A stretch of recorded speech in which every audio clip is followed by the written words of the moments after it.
Hello everyone, welcome to Math Addiction. आज हम पढ़ने वाले हैं मोहम्मद गौरी के बारे में। कल हमने महमूद गजनवी के बारे में पढ़ा, फिर हम कल पृथ्वीराज चौहान के बारे में पढ़ेंगे। ठीक है, सो स्टार्ट करते हैं मोहम्मद गौरी के बारे में। ठीक है, ये भी अफगानिस्तान से आया था जिस प्रकार से गजनवी आया था। ठीक है, ये भारत है, ये है अफगानिस्तान। ठीक है, यहाँ का एक जगह का नाम था घोर, GHOR। ठीक है, गजनी कहाँ से आया था? गजनी से आया था, अफगानिस्तान के गजनी क्षेत्र से आया था। अफगानिस्तान के गौर क्षेत्र से गौरी आया था। नाम से याद आता, देखो गजनी गजनी, गौर से आया था। अफगानिस्तान के एक सिटी का नाम था गौर, वहाँ से ये आया था। हिंदी में भी लिख देती हूँ। ठीक है, यहाँ से महमूद गौरी स्टार्ट हुआ था। तो चलिए, यहाँ के जो राजा थे, घोर के जो शासक थे, उनका नाम था, ये अच्छे से याद रखना, कुतुब-उद-दीन काकी। ठीक है, बहुत इंपॉर्टेंट नाम है, कुतुब-उद-दीन काकी। ये भी पूछ सकता है आपको, मोहम्मद गौरी को किसने किंग बनाया था, है ना, शासक किसे बनाया था?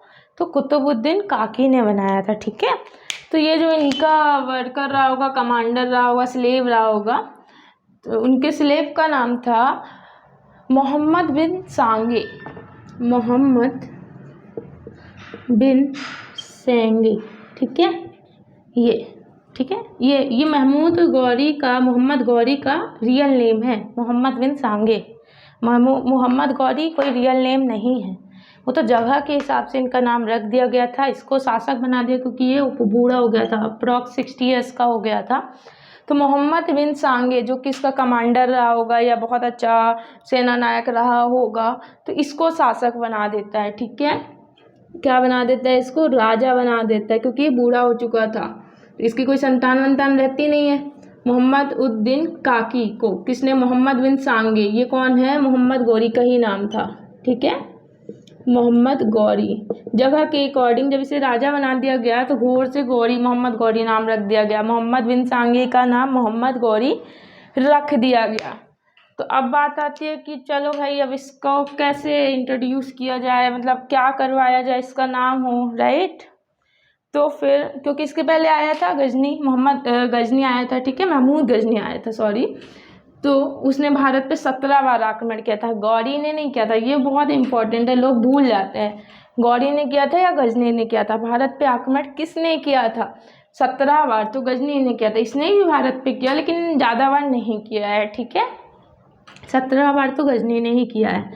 तो अब इसको भी अपना रुतबा जमाना था कि मैं कैसे क्या करूं कि लोग मेरे को मतलब थोड़ा सा, है ना, राजा का ताज दें, है ना, इमेज दें मेरे को, बनाए मेरी।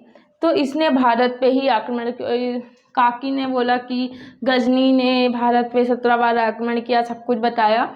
तो फिर इसने भी भारत पे ही आक्रमण चालू किया। तो इसने 1175 में, 1175 में मुल्तान अटैक किया था, बैटल ऑफ मुल्तान। ठीक है, बैटल ऑफ मुल्तान कब किया था? 1175 में किया था। ठीक है, मुल्तान में गजनी ने भी किया था, 1004 में किया था। पहला 1001 में पंजाब अटैक किया था, 1004 में मुल्तान अटैक किया था। तो इसने बैटल ऑफ मुल्तान 1175 में किया था। यहाँ के राजा का नाम था किंग मूलराज II, किंग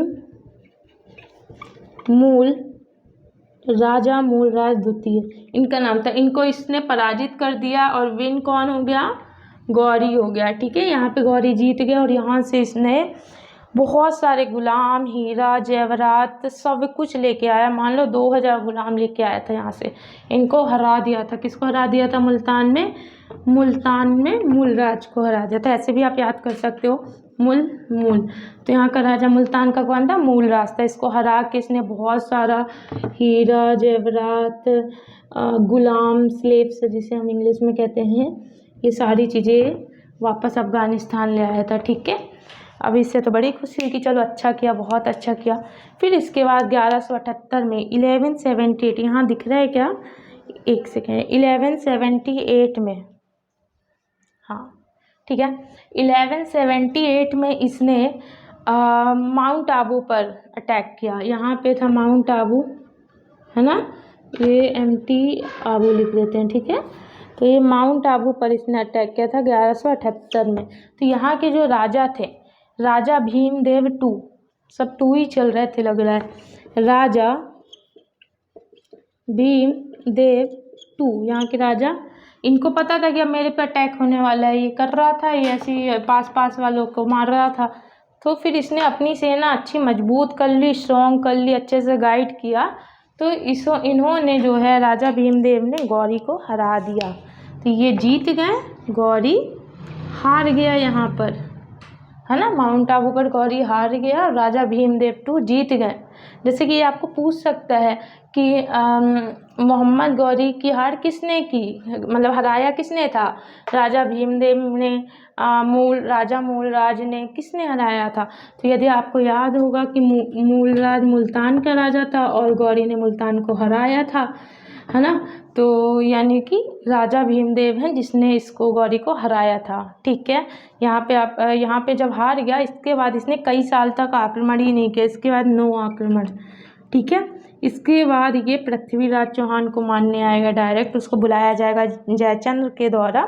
तो यहाँ पे मोहम्मद गौरी का मेन इतना ही है, ये कुतुबुद्दीन एक काकी इम्पोर्टेंट है, इसका रियल नेम इम्पोर्टेंट है, कब कहाँ पे किसके साथ आक्रमण किया, कौन सा जीता कौन सा हारा, ठीक है, और कौन से क्षेत्र से आता है, इसका नाम यही क्यों पड़ा, ये चीज़ें हैं। इसके बाद इसने ये हार गया था, इसके बाद जल्दी आक्रमण नहीं किया।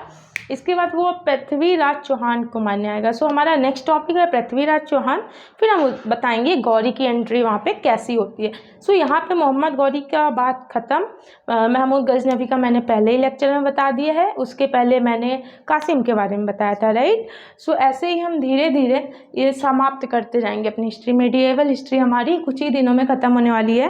पृथ्वीराज चौहान के बाद हमारा आएगा दिल्ली सल्तनत, फिर मुग़ल सल्तनत, देन हमारा मेडिएवल हिस्ट्री ख़त्म हो जाएगा। सो आई होप ये वीडियोस आपको पसंद आ रही हो, समझ आ रही हो मेन, और बहुत इंपॉर्टेंट चीज़ें हैं। ये तो बहुत बड़ी हिस्ट्री है, बट ये इंपॉर्टेंट चीज़ें हैं जो मोस्टली एग्ज़ाम में पूछी जाती है।